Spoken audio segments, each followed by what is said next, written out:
Hello friends, myself Mr. Minal R. Patel, working as a lecturer in Mechanical Engineering Department from Vallabh Polytechnic, Navsari. Today I will discuss about some MCQ for subject Basic Engineering Drawing, Part 5.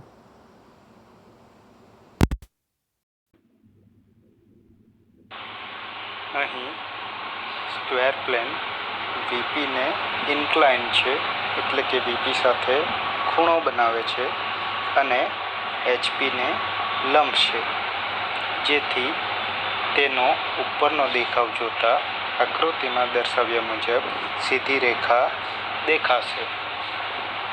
હવે જો plane એચપીને incline આપેલું હોત અને વીપીને perpendicular આપેલું હોત તો તેનો ઉપરનો દેખાવ રેક્ટેંગલ દેખાતે.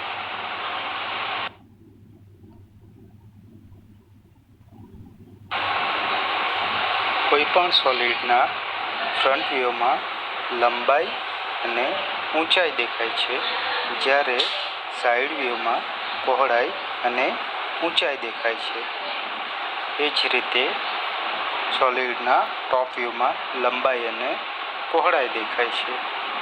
હવે અહીં ફ્રન્ટ વ્યૂ અને સાઇડ વ્યૂ સમાન રેક્ટેંગલ છે, એટલે કે હાઇટ ફ્રન્ટ વ્યૂ અને સાઇડ વ્યૂમાં કોમન છે, જેથી લંબાઈ અને પહોળાઈ એ પણ સરખી હશે.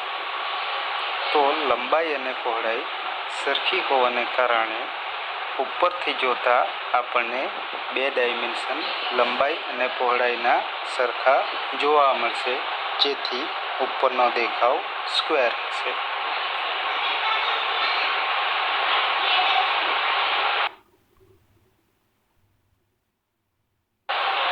અહીં લાઈન વીપીને ઇન્ક્લાઇન છે, પરંતુ એચપીને પેરેલલ એટલે કે સમાંતર છે.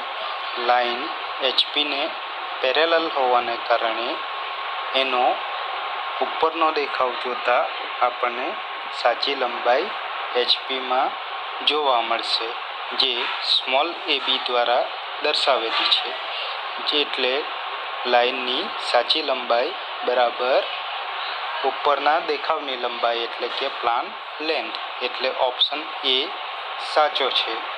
બાકીના ઓપ્શન ચેક કરવાની જરૂર નથી, ફક્ત ડી જોઈ લેવું, જેની અંદર ઓલ ઓફ ધી એબો આપેલું નથી, એટલે બી અને સી ચેક કરવાની જરૂર નથી. સાચો જવાબ એ છે.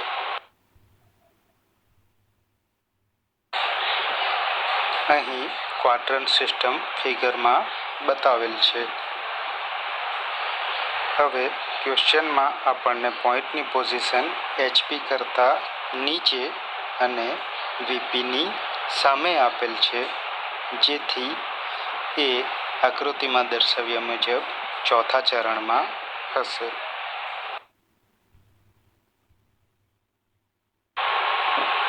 આ પ્રશ્નમાં જો પ્રથમ ચરણ આપેલું હોત ફોર્થ ક્વોડ્રન્ટની જગ્યાએ, તો ઓબ્જેક્ટની પોઝિશન એચપી કરતાં ઉપર અને વીપીની સામે આવતે. જો સેકન્ડ ક્વોડ્રન્ટ આપેલું હોય તો ઓબ્જેક્ટની પોઝિશન એચપી કરતાં ઉપર અને વીપીની પાછળ આવતે. જો થર્ડ ક્વોડ્રન્ટ આપેલું હોત તો ઓબ્જેક્ટની પોઝિશન એચપી કરતાં નીચે અને વીપીની પાછળ આવતે. પરંતુ આ ક્વેશ્ચનની અંદર આપણને ઓબ્જેક્ટની પોઝિશન ચોથા ચરણમાં આપી છે, જેથી ઓબ્જેક્ટની પોઝિશન એચપી કરતાં નીચે અને વીપીની સામે આવશે, જેથી ઓપ્શન સી સાચો છે.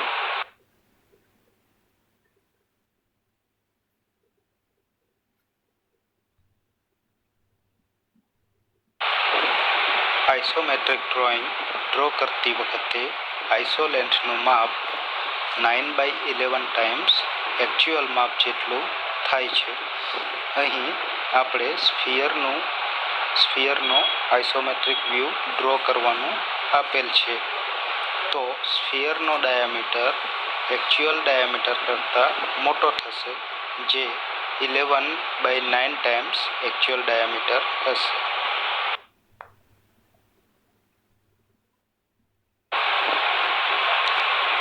અહીં આપણને ટેટ્રાહેડ્રોન પ્રશ્નમાં આપેલ છે, જે બાજુમાં ગ્રીન કલરથી દર્શાવેલ છે. રેફરન્સ માટે નીચે બે એક્સ્ટ્રા ફિગર સ્ક્વેર પ્રિઝમ અને સ્ક્વેર પિરામિડ બતાવેલ છે. સ્ક્વેર પિરામિડની અંદર નીચેની સરફેસ સ્ક્વેર હશે. સ્ક્વેર પ્રિઝમની અંદર નીચેની અને ઉપરની બે સરફેસ સ્ક્વેર હશે.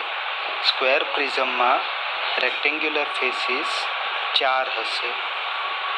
પણ આપણને ટેટ્રાહેડ્રોન આપેલ છે, એનો મતલબ કે ટેટ્રાહેડ્રોનમાં બધી સરફેસીસ ટ્રાયંગ્યુલર હશે અને ટેટ્રાહેડ્રોનને ટોટલ 4 ટ્રાયંગ્યુલર સરફેસ હોય છે, 3 સાઈડ ઉપર અને 1 નીચે બેઝમાં. પણ અહીં આગળ આપણને રેક્ટેન્ગ્યુલર ફેસીસ કેટલી છે એ સવાલ પૂછવામાં આવ્યો છે. તો ટેટ્રાહેડ્રોનની અંદર કોઈ પણ રેક્ટેન્ગ્યુલર ફેસ હોતી નથી. જો રેક્ટેન્ગ્યુલર ફેસીસની જગ્યાએ ટ્રાયંગ્યુલર ફેસીસ પ્રશ્નમાં પૂછ્યું હોત તો આન્સર 4 આવતે, પરંતુ રેક્ટેન્ગ્યુલર ફેસીસ પૂછ્યું હોવાને કારણે જવાબ એ 0 આવશે.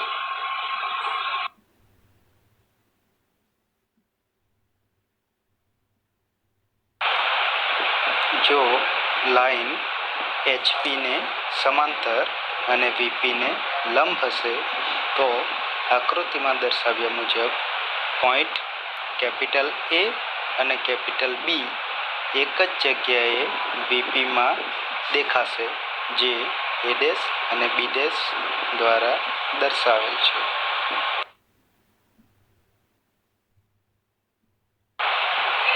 ડાયમેન્શન દર્શાવવા માટે હંમેશા કન્ટિન્યુઅસ થીન લાઇન વપરાય છે, જે બાજુની ફિગરમાં 20ના ડાયમેન્શન દ્વારા દર્શાવેલ છે.